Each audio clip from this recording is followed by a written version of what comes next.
طب الحمد لله بقى استلمت شقتي. ايه ده انا لسه ما شطبتش. طب انا هشطب ايه ولا ايه؟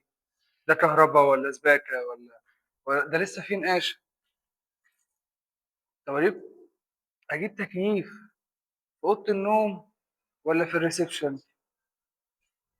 اعمل ايه؟ اعمل ايه؟ شايل الهم انت صح. طب ما التعمير العربيه عندها الحل. كومباوند ريفان في العاصمه الاداريه الجديده. تشطيبات ولا غلط. ارضيات بورسلين.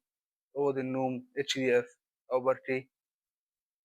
حمامات دروفيت. وفي نفس الوقت متشطب بالكامل بالتكييفات المركزية سامسونج في ار اف الموفرة للكهرباء. محتاج ايه تاني؟ وكلها مبنية وجاهزة وتقدر تخش تعاين أي وحدة أنت عايزها. وكل ده بمقدم 10%. تقسيط بيوصل لغاية 10 سنين. استني ايه؟ كلمني دلوقتي.